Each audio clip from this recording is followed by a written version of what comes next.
안녕하세요. 김영감입니다. 오토하키 기초 강의 15번째 강의입니다.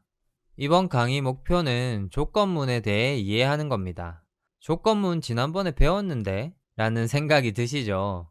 이번 강의에서는 지난 8번째 강의에서 배운 내용에 이어서 조건문의 추가적인 부분을 배우게 될 거고요.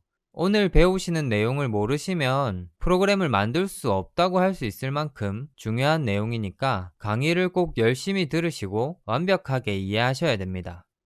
그리고 한 가지 목표가 더 있는데, 조건문을 활용한 스크립트 또는 프로그램의 구조를 설계하는 방법에 대해서 이해하는 겁니다. 이건 이번 강의에서 알려드리는 게 아니라 이번 강의의 내용을 바탕으로 다양한 상황에 따른 구조를 직접 고민하시고 설계해보면서 노하우를 쌓아 나가셔야 하는 거고요. 이번 강의의 내용이 이걸 하기 위해서 필요한 기초가 될 겁니다.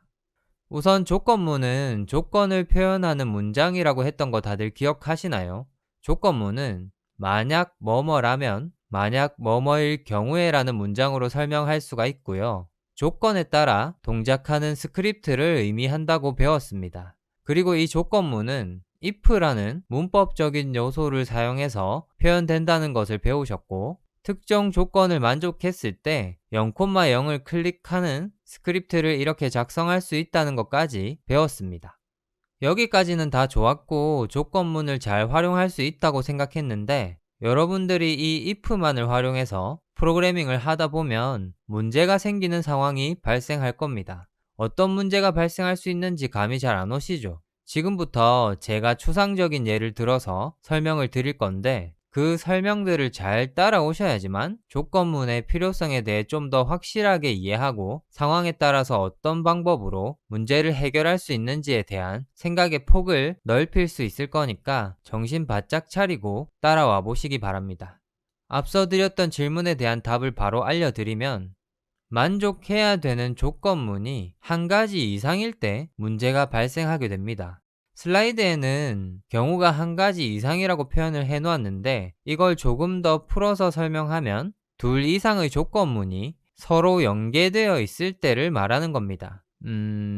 그런데 이것만으로는 무슨 상황을 얘기하는지 잘 모르시겠죠? 그래서 킴영감답게 아주 자세하게 다시 설명을 드려보겠습니다.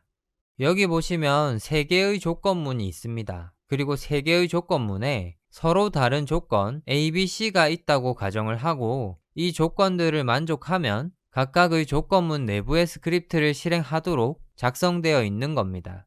여기까지는 아무 문제 없는 스크립트죠. 그런데 여기서 한 가지 상황을 가정해 볼게요. 만약 현재 프로그램의 상황이 조건 A와 B를 동시에 만족하는 상황이라면 어떻게 동작하게 될까요?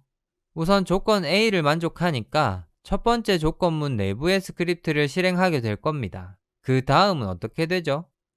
제가 기초 강의 초반에 엄청 강조했던 내용이 있는데 다 알고 계실 거라고 믿고 말씀을 드리면, 위에서 아래로 한 줄씩 실행된다는 거고요. 조건문을 빠져나와서 두 번째 조건문을 만나게 됩니다. 그러면 이렇게 조건 B도 만족을 하니까 두 번째 조건문 내부의 스크립트를 실행하게 되죠. 그동안 실습에서 집 버튼과 회사 버튼을 단순히 반복해서 클릭하도록 만들어 놓은 게 이런 구조고요. 조건문이 여러 개일 때 서로가 아무런 관계를 가지지 않고 독립적이라면 이런 구조로 작성이 되는 것이 맞습니다. 그런데 만약 조건 A와 B를 만족하는 상황에서 조건 A의 내용만 실행하고 싶다면 어떻게 해야 될까요?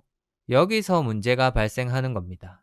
지금 여기 보이는 3개의 조건문을 하나의 루틴으로 봤을 때 매 루틴마다 3개의 조건문 모두를 검사하도록 되어 있는데, 이렇게 한다면 우리가 원하는 것을 구현할 수가 없는 겁니다. 사실 어떻게든 구현할 수는 있는데 좋은 방법이 아니기 때문에 그냥 구현할 수 없다고 생각을 하시고 설명을 이어나가 보겠습니다. 앞서 2개 이상이라고 했으니까 마지막 조건문을 제외하고 다시 생각을 해보면은, 조건문 A와 B를 모두 만족하는 상황에서는 두 조건문 모두가 실행이 되죠. 이렇게 작성된 스크립트의 구조를 분석을 해보면 2개의 조건문 각각이 별개의 조건문으로 서로 독립적인 1번과 2번의 상황이 순차적으로 발생하고 각각의 경우에 따른 동작 역시 독립적으로 실행이 되는 구조로 설계되어 있는 겁니다.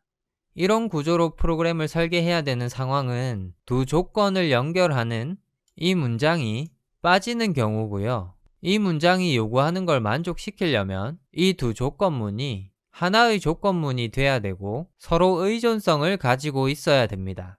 이게 설명하기에도 참 어려운데 여러분들이 이번 강의를 통해서 배우셔야 될 건 조건문을 표현하는 방법이니까 지금 주어진 상황보다는 이어지는 설명에 집중한다고 생각을 하시면 되고요. 우선 지금 상황을 다시 정리해보면 어찌되었건 지금 이 스크립트로는 조건 A와 B를 동시에 만족할 때 첫 번째 조건문만 실행하도록 만들 수가 없으니까 이걸 어떻게 해결할 수 있는지에 대해서 알려드린다는 겁니다.